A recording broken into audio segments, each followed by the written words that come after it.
ಮಾಜಿ ಉಪಮುಖ್ಯಮಂತ್ರಿ ಲಕ್ಷ್ಮಣ ಸವದಿ ಮಾತನಾಡಿದ್ದಾರೆ. ಈ ಸಂದರ್ಭ ಏನು ಹೇಳಿದ್ದಾರೆ ಕೇಳೋಣ. ಅವ್ರ ಹೋಟ್ ಬೇರೆ ಕಡೆ ಹೋಗಬಾರ್ದು ಅಂತ ಇಟ್ಕೊಳ್ಳಿಕ್ಕೆ ಅವ್ರದೊಂದು ಕ್ಯಾಂಡಿಡೇಟ್ ಹಾಕಿದ್ದಾರೆ, ಅಷ್ಟಕ್ಕೆ ಸೀಮಿತ ಇದೆ. ಅದ್ರ ಬಗ್ಗೆ ಕಾಂಗ್ರೆಸ್ ಅವ್ರಿಗೆ ಗೊತ್ತಿದೆ ಸೋಲೋದು, ಬಟ್ ಅವ್ರು ಏನ್ ಮಾಡಿದ್ದಾರೆ ಅಂದ್ರೆ ಅವ್ರ ಹೋಟ್ ಇನ್ನೊಬ್ರಿಗೆ ಹೋಗಬಾರ್ದಲ್ಲ, ತಮ್ಮ ಹೋಟ್ ತಮ್ಮಲ್ಲಿ ಇಟ್ಕೋಬೇಕು ಅನ್ನುವಂತ ಒಂದು ವಿಚಾರದಿಂದ ಅವರು ಒಂದಷ್ಟು ಜನ ಹೇಳ್ತಾರೆ ಕಾಂಗ್ರೆಸ್ ಇಂದ ನಮಗೆ ಕ್ಲಾಸ್ ವೋಟಿಂಗ್ ಬರುತ್ತೆ, ಆತ್ಮಸಾಕ್ಷಿಗೆ ವೋಟ್ ಹಾಕ್ತಾರೆ ಅಂತ ಹೇಳಿ ಬಿಜೆಪಿ ನಾಯಕರು ವಿಶ್ವಾಸ. ಏನು ಆತ್ಮಸಾಕ್ಷಿಯಿಂದ ಇವ್ರೇನು ಸತ್ ಹರಿಶ್ಚಂದ್ರ ರಾಜನ್ನು ಮೋಸಸ್ತಾರ ಇವರು? ಅವ್ರಿಗೆ ಆತ್ಮಸಾಕ್ಷಿಯಾಗಿ ಓಟ್ ಹಾಕ್ಬೇಕು, ಯಾವ್ರಿಗೋಸ್ಕರ ಹಾಕ್ಬೇಕು? ಏನ್ ಕಾರಣ ಏನಂತ ಅಲ್ಲ, ಅವ್ರು ಕೇಳ್ತಾ ಇರೋದು ಆತ್ಮಸಾಕ್ಷಿ ಯಾಕೆ ಇವ್ರಿಗೋಸ್ಕರ ಯಾಕೆ ಆತ್ಮಸಾಕ್ಷಿ ಅಂತ. ಸರ್, ಬಿಜೆಪಿ ಅವರು ತಮ್ಮನ್ನ ಸಂಪರ್ಕ ಮಾಡ್ತಕ್ಕಂಥ ಪ್ರಯತ್ನ ಮಾಡಿದ್ರು. 42 ಶಾಸಕರು ಸಂಪರ್ಕ ಮಾಡಿದ್ದಾರೆ. ಯಾರು ಸಂಪರ್ಕ ಮಾಡಿಲ್ಲ, ನಾನು ಯಾರು ಮಾತಾಡೋಣ. ನೀವು ಹಳೆ ಸಂಪರ್ಕ ಮಾಡೋ ಧೈರ್ಯ ಇಲ್ವಾ ಬಿಜೆಪಿ ಅವ್ರಿಗೆ?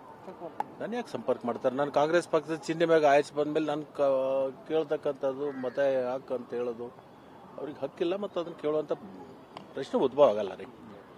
ಪಾಪ ಅವ್ರ ಹೋಟ್ ಬೇರೆ ಕಡೆ ಹೋಗಬಾರ್ದು ಅಂತ ಇಟ್ಕೊಳ್ಳಿಕ್ಕೆ ಅವ್ರದೊಂದು ಕ್ಯಾಂಡಿಡೇಟ್ ಹಾಕಿದ್ದಾರೆ, ಅಷ್ಟಕ್ಕೆ ಸೀಮಿತ ಇದೆ. ಅದ್ರ ಬಗ್ಗೆ